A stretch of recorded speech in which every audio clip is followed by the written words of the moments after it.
Get ready to laugh with Gotham Comedy Live's Best of the Best. With your host, Lynne Koplitz. Gotham Comedy Live's Best of the Best is all happening right now. Ladies and gentlemen, Lynne Koplitz. Hi, welcome to Gotham Comedy Live. I am Lynne Koplitz, your host for the hour where we are going to go back and look at the past 4 seasons of all the comedy here at Gotham. Let's start with season 1. I think you're going to like it. I'm in it.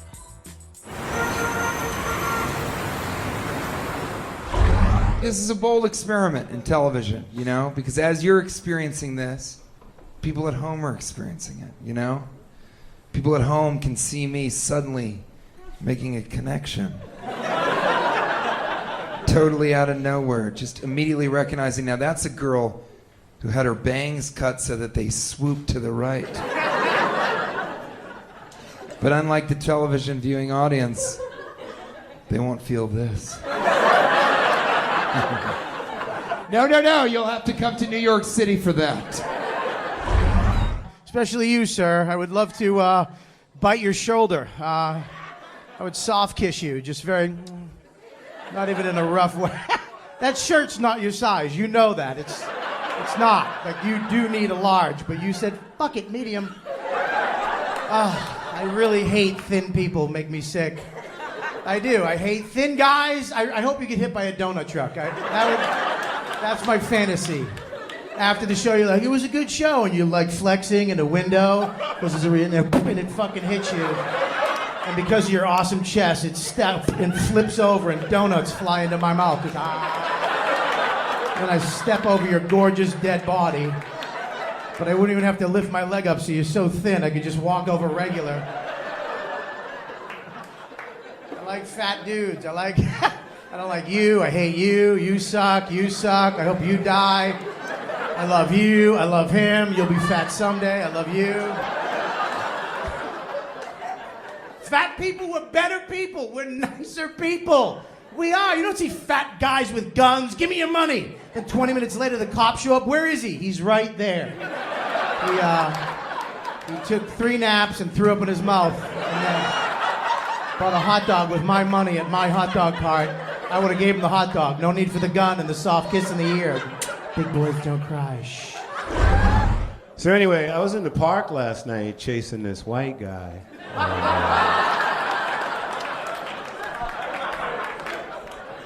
You guys aren't too fast, but you run a really long time.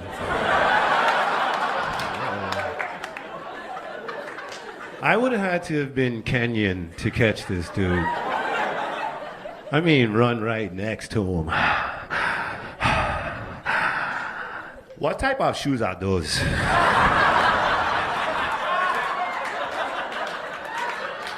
These rocks are hurting my feet. Okay, I see you at the finish line.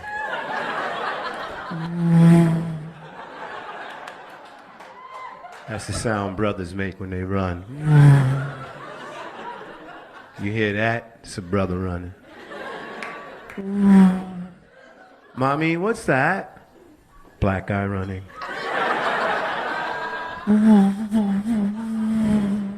Mommy, what's that? Rest of the basketball team. Oh, you're so young and sad. Look at you. She's so sweet and beautiful. How old are you? 27. 27. Oh, you giggled because you're at the end of young. 27 is the end. It's so sad. It's the end of young. Are you white? You're a white girl? Listen to Auntie Lynne. I don't know if you can tell, I'm not really doing comedy anymore. Surprise. I'm more about information now. My life's over. And I don't have my own children. I see the whole, like the prophets who've come before me, I have things to tell you. Now listen to me. Not Jesus prophet, more like Simon and Garfunkel. You're too young. Listen to me. Listen on. This girl. See this girl next to you? She can laugh whatever she wants. God knows how old she is. Get a shot of her. She's an Asian girl. She's probably 4,000 years old. No one... These ladies, too. Get them. Fucking women of color. I can't stand it. They don't age. Nubian princess, she'll look like that forever. White girls right here, stop laughing, white girls. Stop laughing. Let me tell you why. Because white women, we age like bananas. Listen to Auntie Lynne. Right now you're laughing. 20 years from now, you're going to be looking in the mirror going, what the fuck was so funny? Because you're a little green banana till you're in your 30s. You're a green banana. Anything is possible. You could end up in a bread mix and cereal. Someone might eat you all alone. Who knows? It's so exciting. Then in your 30s, you're right. That's why boys listen to Auntie Lynne. If you're dating a woman in her 30s, a white woman, and you feel like she's trying to trap you, that's because that bitch is trying to trap you. She knows she's right. You gotta peel the banana. We gotta go, go, go, go. Before there's a bruise, have you ever seen a bruised banana? For as long as it takes us to ripen, we rot that fast.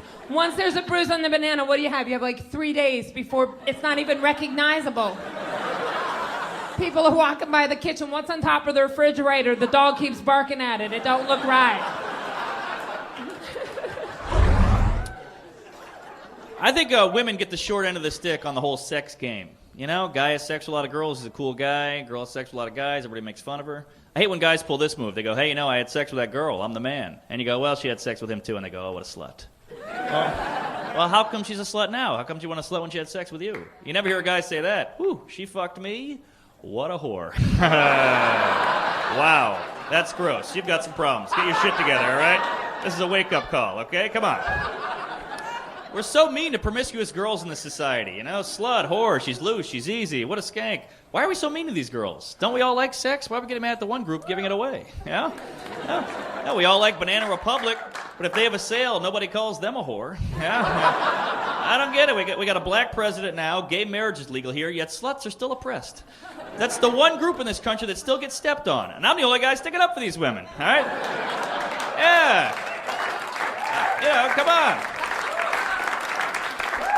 Yeah, even women won't stick up for them. Those sluts will ruin it for everybody. No, you could put out too. Yeah, please do. Come on.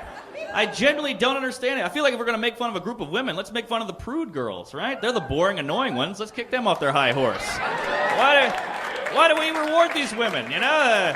Oh, I don't have sex till 3 months into a relationship. Yeah, because you have nothing else to offer. Get a personality together. Come on, kick it up a notch. Let's move it along.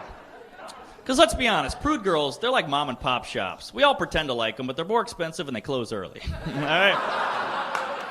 Yeah. Promiscuous girls are like Walmart.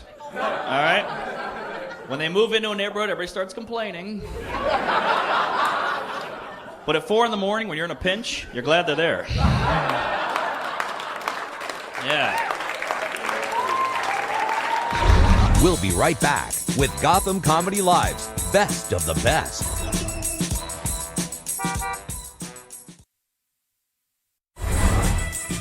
Welcome back to Gotham Comedy Live's Best of the Best. Welcome back. I'm glad you're still here, watching the best of Gotham Comedy Live. Now, what do relationships, New York City, and traveling have in common? Give up? Season 2 of Gotham Comedy Live. Let's watch it. Very excited. I'm going to watch it while my Xanax kicks in with this wine. I'm worried about the president, okay? Everybody's upset with Washington. A lot of people are upset with the president. The left is upset because they feel like he hasn't been liberal enough. The right is upset with him because they feel like he is being too liberal. I am upset with the president. You want to know why? Because twice now, I voted for a black president. You hear me? A black president. And he has been acting very beige. I want a black president. I'm talking about Mike Tyson black. Suge Knight black. I want a president that is so black, when I see him cross the street, I lock my fucking doors. Because I'm nervous.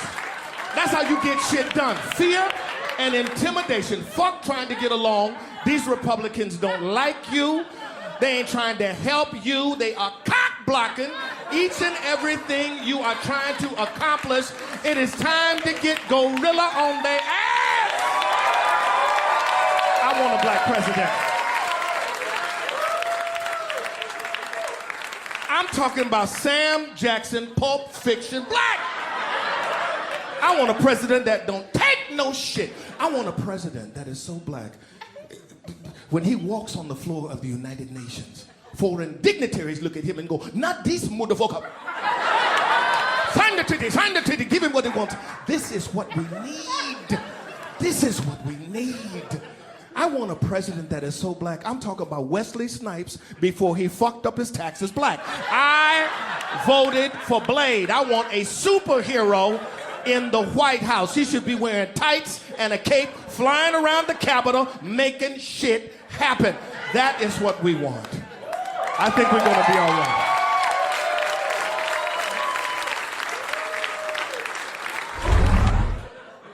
And it's amazing, the most amazing place I went, for the first time, I went to Alaska. And and I saw a moose for the first time. By applause, who here has ever seen a moose in the wild? Oh, you've seen a moose? Let me ask you this, yes or no, was it a lot bigger than you thought it would be? Hell yeah. They're dinosaurs. I thought a moose was the same size as a large horse. I thought this was me petting a moose. You know what this is? This is me rubbing the back of my hand on a moose's balls. Yeah. And they don't like that. They do not like, and it's strange because I love it. How it feels on the back of my hand. They feel like peaches that taste like ass. So,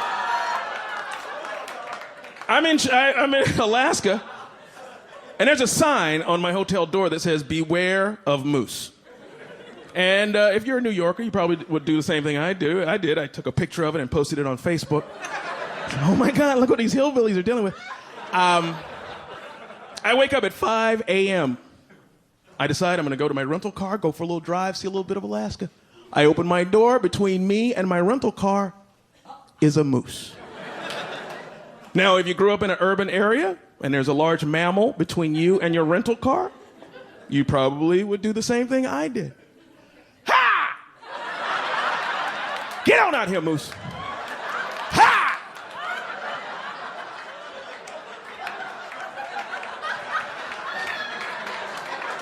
If you'd read the sign on my hotel door, you would have learned the first 3 things you're not supposed to do. Make direct eye contact, make any wild body movements, or any loud noises. Ha!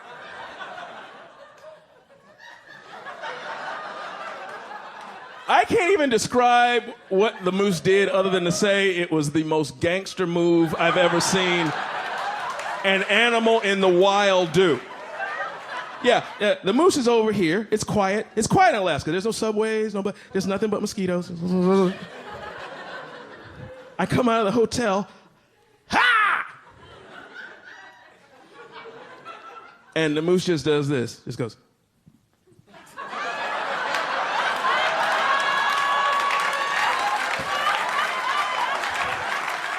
No emotion at all. That was the scary thing. It was like, I'm gonna kill you, here it comes. I don't want to, that's just what I do.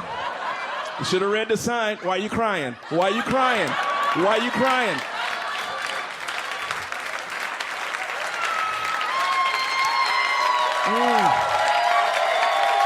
Thank you.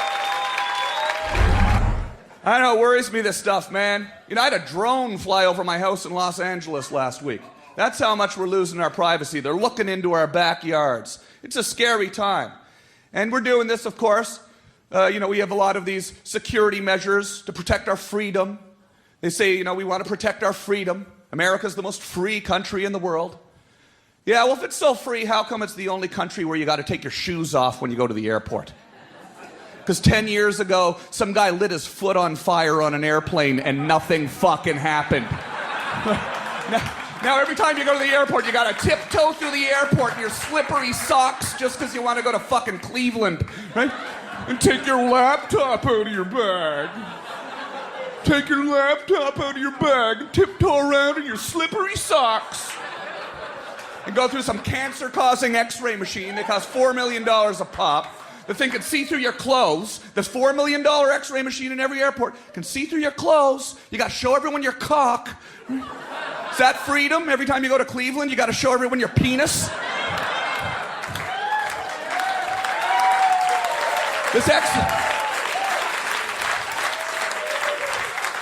These x-ray machines, they can see through your clothes, but they can't see through your shoes. I'm calling bullshit, man. Someone's making some money on x-ray machines. That's what I figure. Then you get on the plane. They say, please turn your cell phone off. It could cause the plane to crash. You go through all that shit to get on board. Then they let every passenger on the plane with a potentially lethal device. And they leave it up to the honor system. Cosby will say the first couple words, he'll mumble in the middle, then he'll say the words at the end. See, that's just, it doesn't matter what he says, it's how he says it, right? He'll be like, and then the children, and then you find them. Some people, that's it, clap, lets me think, helps me think in the next bit, helps me. I can't see the cue cards. No, that's for the people who saw the last show. All right, no. Whoa, didn't even know that would make sense to some of you. Okay. Some people don't even bother to say the beginning words, like Larry the Cable Guy, right? He's like, that's what that is right there. Get her done. I'm making sense to some of you. Other people are like, I don't think he's making a lot of it. Maybe we hire a narrator to narrate the show. Hire Morgan Freeman, stand back there. That's when the audience realized that Frank Caliendo had no idea what was going on.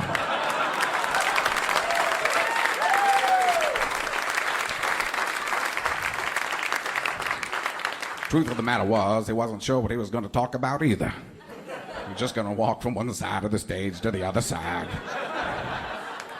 While all the people in the front row looked down so he didn't talk about him. I wish I had Morgan Freeman in my life just to narrate me through situations. Because my wife will ask me those questions. You've heard comedians talk about him a million times. You've probably talked about him yourself. But my wife will ask me that question, do I look fat in these jeans? Well, that's when Frank realized he'd be sleeping on the couch for a while. Truth of the matter is, didn't matter what he said. See, he thought she was looking for an answer. Truth of the matter was, she was looking for an argument. See, from time to time, Frank's wife would give Frank a little test to see how good of a husband he was. Frank had failed many times. We'll be right back with Gotham Comedy Live's Best of the Best.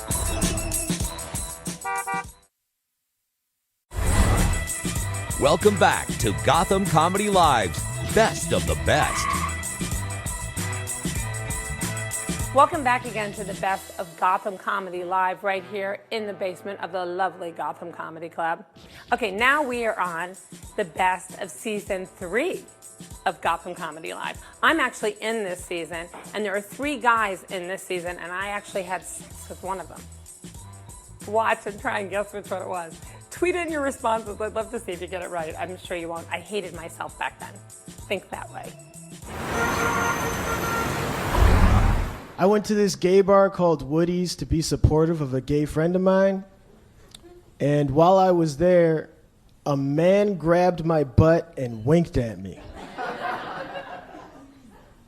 I was a little weirded out at first, but then I started to feel kind of special.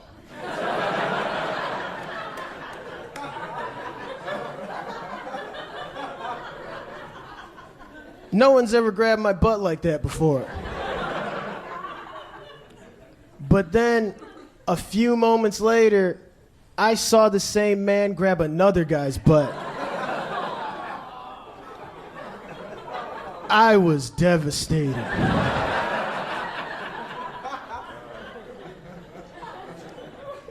I'm not gay. I didn't want to be with him. I just didn't want him to be with anybody else. Weird. It's such a weird job. Like, it's just, even though it's TV, you guys are all looking at me like, I gotta solve the problem. I can't believe I do this for a living. This wasn't even my goal. I wanted to be like a badass. That's what I wanted to be, like a dude who, like, as a kid, I thought I was gonna be vanquishing evil and protecting the innocent, like in this position. You know what I mean? With like a girl over my shoulder, I rescued in a teddy and a machine gun. And she's like, "Oh, I'm scared." I'm like, "Calm down." You know what I mean? Like I'm wet. I don't know why. And I bust through a window. I just want to, hey, gay. You know, my shirt's ripped, obviously, because if you're a badass, your shirt's always ripped because you get in fights, guys cut you, like, what the, and, you know, and girls are like, they get overcome with lust, like, I can't wait, and they rip your shirt, and you gotta have a huge shirt budget is the point I'm making. But I'm not, the bummer is you get it to be an adult and you realize I'm not built for that kind of, I don't know if with a woman and a machine gun, I don't know if I could even get air. You know what I mean? I don't know if I have that bone structure. That's what kills me. I didn't grow into the guy I wanted to be. I'm not built for, heroics. I'm built for dance. Look at this shit. I can't, I'm serious. I know. I've never taken dance. I can do 4 of those. I'm just a natural. It sucks. I don't like it. I've always wanted to be really muscular. I lift weights. I overeat. I just stay narrow and supple. I'm built. Look at the humanity in my eyes. It sucks, man. I'd love to be a dancer too. I think it'd be amazing, but I'm just, I'm straight, and we live in such a homophobic society. There's so many rules I can never be creative the way I'd want to be. I can't, I can't do, that move is a move I'd like to button my dances with, but you do that, and you got to answer all these questions. There are so many straight guy rules. It's so ridiculous. We're so homophobic. Like, I can never frolic through wheat. I was thinking about that the other day. I can never just forget my troubles. I can't even run through a wheat field and drag my hand behind me like this. It's not written anywhere. I just know somehow that's suspect. I'll never know what the top of wheat feels like. It sucks.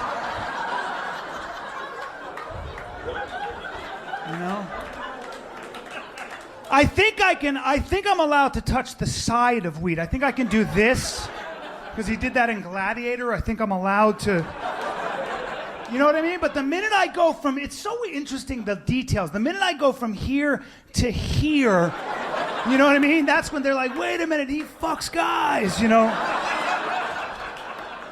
It's not fair. And I don't, for the record, I don't fuck guys unless it's an emergency, and even then they're like, you're gay. I was in Europe. What are you talking about? I was frowning the whole time. I'm a parent. I got a baby. We named him Blue Ivy. Come on, that's not his name. We wanted to give him a name that told other children he liked children, so we named him Sandusky. And whoa, I didn't know this was an alumni show. Oh my God.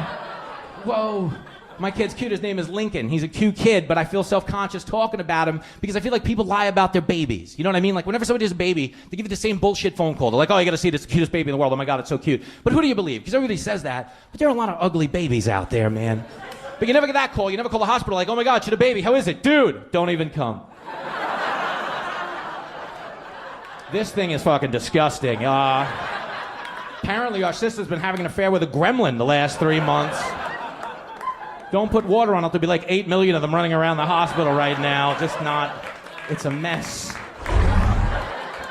I get to go home now. I live close here. I live on Sullivan Street, 229, apartment 3B.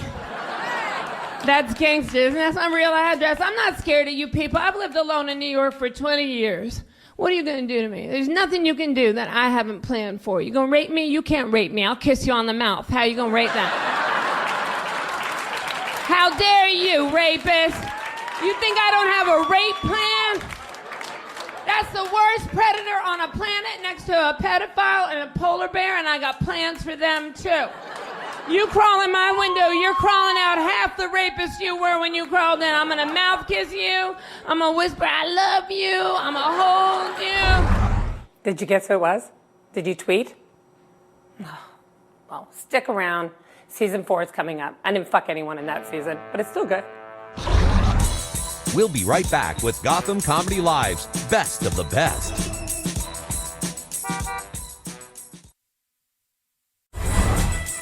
Welcome back to Gotham Comedy Live's Best of the Best. Welcome back to the Best of Gotham Comedy Live. Now we are up to season 4 of Gotham Comedy Live, and this is the premiere. So you have not even seen these clips yet. This is exciting. Oh, Kellyanne, I'm a little low there. Can you give me more? I'm slow too, but low. And don't try and roofie me. You know, I've built a resistance. Isn't she pretty? I hate her. Thank you, dear. Okay, now we're ready. Mama wants you to turn the TV on. Let's watch. How you going, guys? Are you good? All right. Thank you for having me. I am from Australia. I've said some stupid stuff in your country. I really have. This is the worst thing I've said, okay? I said this the other night. I was out doing a gig. I was the only white person there, okay? The whole audience was black. Every comedian on was black. Now, in Australia, we don't have a lot of black people. I think they're cool. I was trying to act cool with these guys backstage, okay? They were talking about smoking weed. I didn't know how to get involved in the conversation. And I said this. I can't believe I said this. All right, one of the guys was sitting there rolling a joint, and he looked up at me and he goes, "Hey, bro, do you burn?" And I seriously said, no, I wear sunscreen. Like, as I said it, my brain's gone, "No, you idiot! It means do you smoke weed?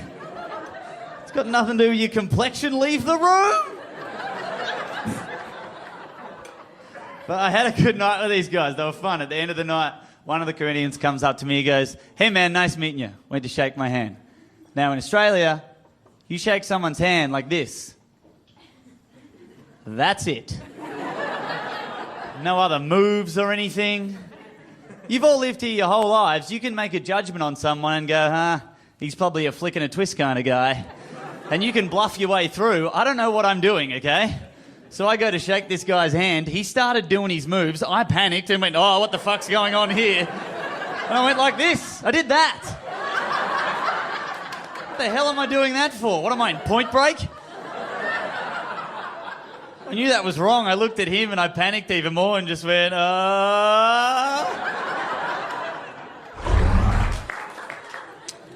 Mentally, I am an adult male. I have it together. But emotionally, I am still just a teenage girl. There's a huge mess inside. I will give you an example. I am heterosexual, but a friend of mine told me this gay guy we know said I was hot, and I had like 1 million follow-up questions. Let me get this straight. Did he say I was hot, or did he say I was cute, or did he say I was boyfriend material? What were his exact words? Am I blushing? I feel like I'm blushing a little bit.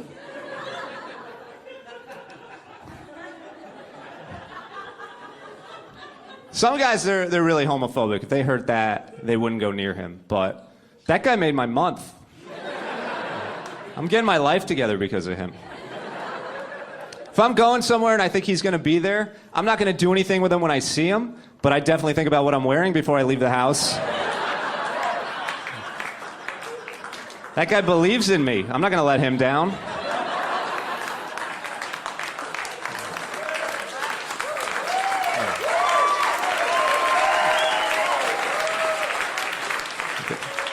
I guess you guys believe in me too. All right. I recently had an epiphany. I found out what type of person I was. It took me a while, but I figured it out. I found out what type of person I was last week when I watched our dog dry hump our kid for 2 minutes before I got up off the couch to find a video camera. That's who I am. That's me as a person. Thank you. That deserves applause. I like being a dad, though. I like watching my kid grow up. I like watching him go through phases. He's going through a phase right now where he likes to tell me who and who does not have a penis in public. louder than me on this microphone. We were at Hooters recently. Kids eat free on Sundays. Hooters waitress walks by, loud as it can be. She doesn't have a penis. I'm like, I know. Good call. Inside voice on the penis talk, okay? But good, you nailed it. Good job. 2 seconds later, do you have a penis? I know. 2 for 2. Good job, but seriously, inside voice, penis talk. Mommy doesn't have a penis. I know. Mommy doesn't have a penis. I don't like mommy. Why don't you like mommy? Because she doesn't have a penis.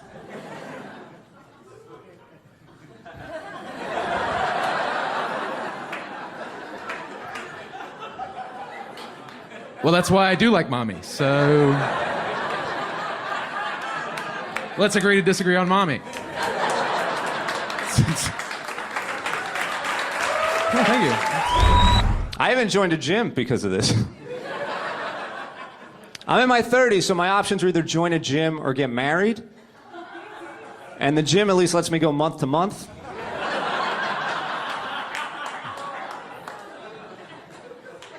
You high-fived on that. You were gonna get married, and then instead you were like, let's just join a gym. Family pass. I never thought I would join a gym. In high school gym class, we did a weightlifting unit, and I would just sit around and not do it. And one day the gym teacher pulled me aside and he said, Dan, when you're an adult, you were gonna pay your hard-earned money to join a gym and lift weights. So you should really take advantage now. And I had no idea that the guy who wore sweatpants to work was gonna be 100% right.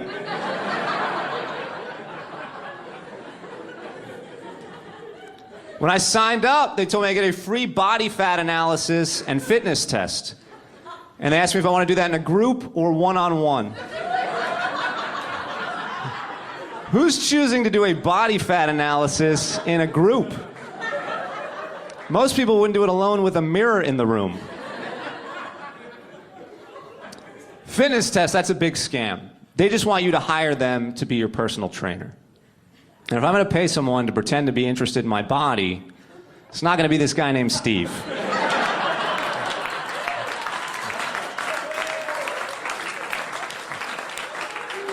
I already got a guy interested for free.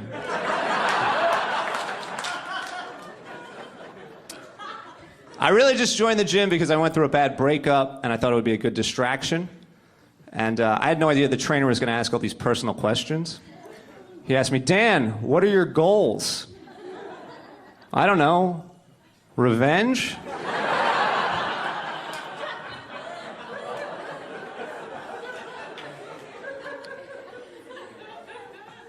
I can't really relate to anybody at the gym. There's this guy I see there, and he's lifting weights every day, but he has a mullet. How do you care so much about how you look, but care so little about how you look? We'll be right back with Gotham Comedy Live's Best of the Best. Welcome back to Gotham Comedy Live's Best of the Best. You are watching the best of Gotham Comedy Live. We have watched all 4 seasons, and now we're watching just specific clips. These clips we're going to watch are some of my favorite because they're featuring some of the funniest vaginas in the business. Suck it, Jerry Lewis. Suck it. I'm trying to date. I recently joined a free online dating website. I joined OkCupid. I'm glad I joined OkCupid. I learned a lot about myself. Like, I learned that I'm a girl. I've never felt like a girly person, but now I know that I am because the sole reason I didn't want to join that website is because I still wanted the story. I think every woman in here wants the story of how you met your boyfriend or how you met your husband, and you want it to be a good one. But I'm a comic. I want my story to be epic. I want my story to be something like I was standing on the subway platform and I was texting, but I lost my balance and I dropped my phone in the tunnel. And then as a train was coming, this dude jumps in the tunnel, nearly gets hit by a train, jumps out, hands me my phone, and his name and number are already in it.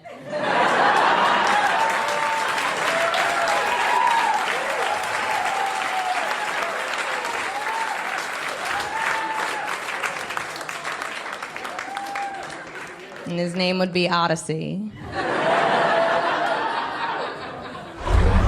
I did some things in my 20s. I'm not proud of it. I'll admit it. I slutted it up nice and good.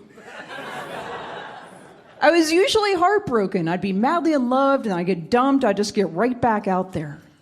And I think my thinking was, if I can just get enough dicks inside of me, one of them will eventually touch my heart.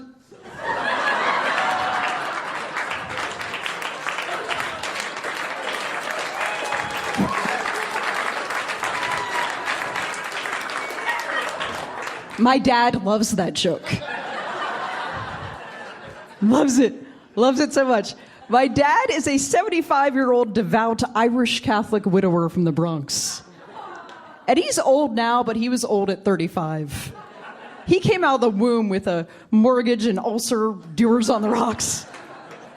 And I don't know if you guys know this, Irish Catholics don't have feelings. Like, I was proposed to 3 years ago, and I said no, which is a tough thing to do, but it's what you should do if that's the way you feel. But I made the mistake of calling my dad afterwards, and I was just in hysterics. I was like, Dad, the only man who's ever loved me proposed, and I said no, and I'm going to die alone, I'm never going to have a baby, and I really want to get a dog, but I'm never home. And my poor dad was just ill-equipped. He's like, you're going to be sad. You're gonna be sad for a good long while, but then you get yourself a new hairdo and you'll be fine. And that's when I became a redhead. Yeah.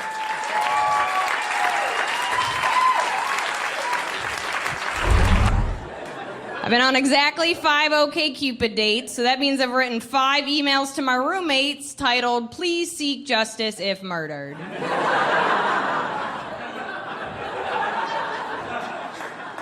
For anybody that is trying to online date, I want to give you some hope. I did meet a dude online. It didn't work out, so it's a weird way to give hope. But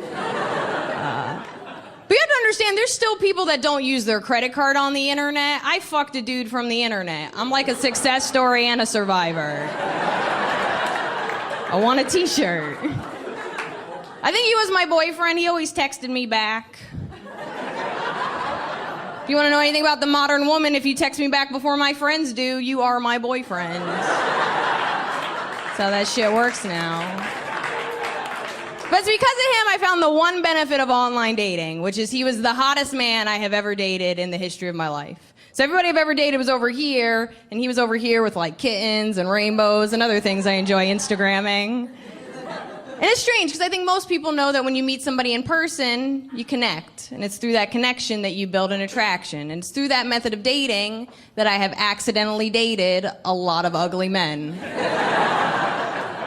But you can't do that online. There's nothing to connect with. If you've never online dated, this is exactly what happens. You go through a really bad breakup and you're single for like a year. And you get really sad, and your friends are like, oh my God, you're so sad. Maybe you should do that over there with the other sad people. So you make new friends, and they introduce you to online dating, even though it's never worked out for them. So you go home, you make a profile, you cry, and you judge the shit out of people. You do, it's really easy. You go, oh, those are your eyebrows?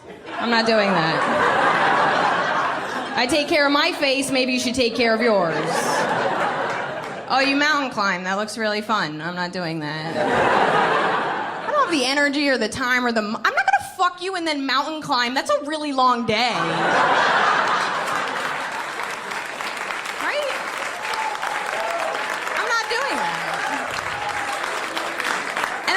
You're just judging faces and hobbies, and you're really just narrowing it down to what's most important, which is, do I want you to be inside me? You send all those dudes a message, and you just hope that one comes back with a shitty childhood. Because that's where personality comes from.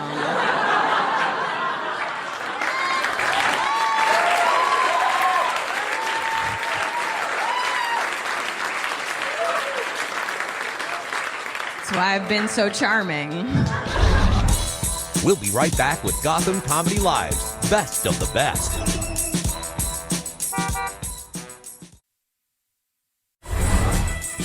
Welcome back to Gotham Comedy Live's Best of the Best.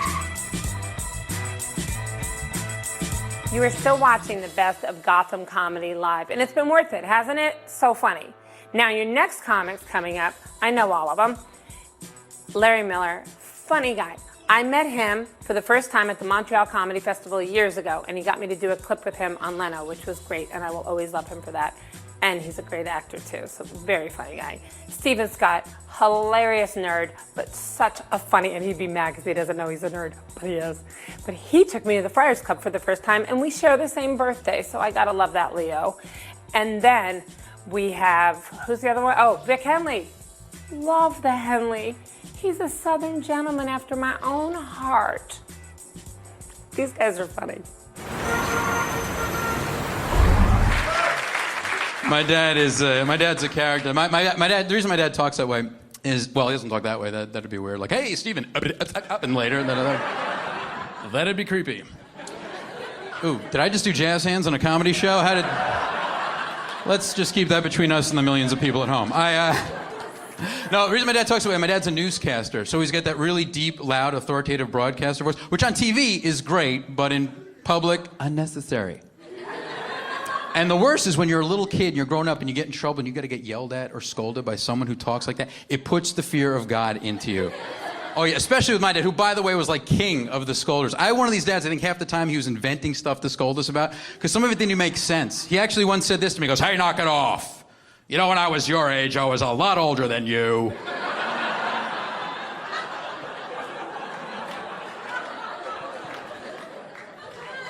I think Dad's been drinking. But the worst, though, is if ever I was so bad that my mom would have to go and, like, call him up at work. You know when moms finally are fed up? They've had enough. That's it. I'm calling your father. That was the worst, because he was already in that newscaster frame of mind. So whenever I'd get yelled at, I always felt like I was a breaking story. Oh, yeah, he'd pick up the phone in that newscaster cadence he didn't play. Like, how's your father? Your mother just told me what you did. Well, I'll tell you something, mister. You're in a lot of trouble. And you're going to get it when I get home. Tonight at 11.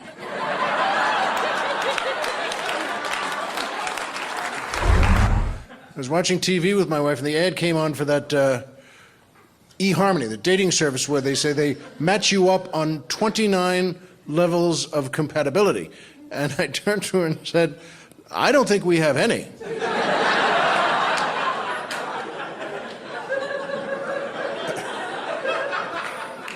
And she said, any what? And I said, the 29 levels of compatibility. And she said, yes, we do. I said, no, we don't.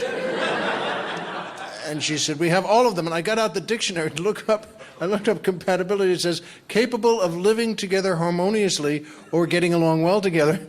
And she said, oh my God, we don't have that.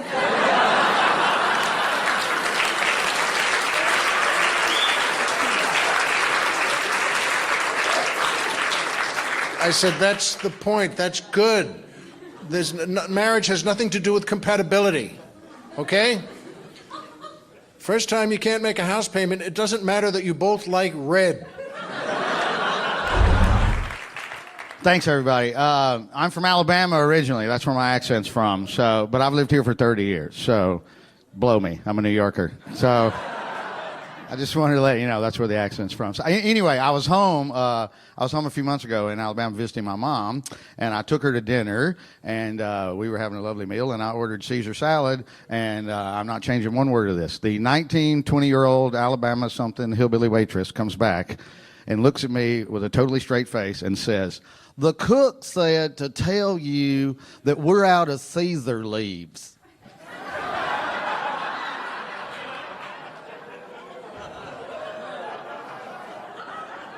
Right, okay.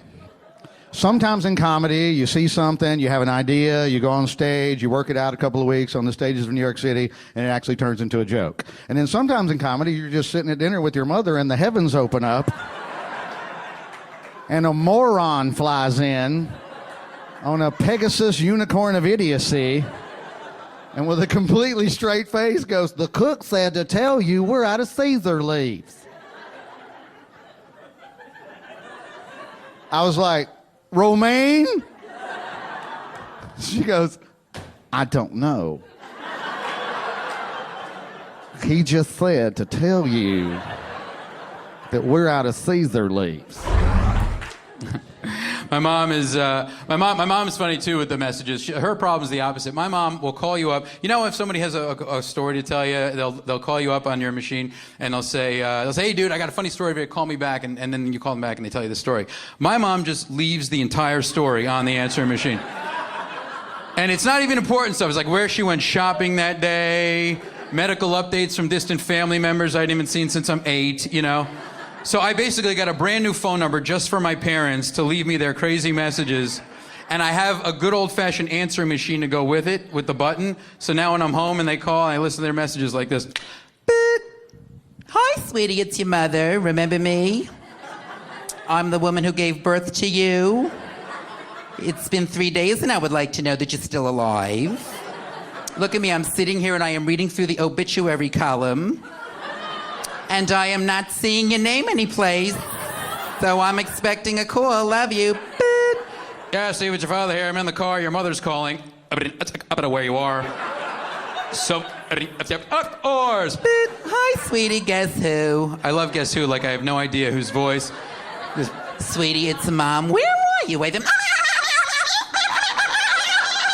Lunch next weekend. Because it's your sister's birthday. And everyone's coming over and we're shopping yesterday and I bought the most beautiful 30% off. I couldn't believe it. And the woman with him, because Aunt Sylvia's stool sample came back from the lab. I don't know, the doc, when I was 9,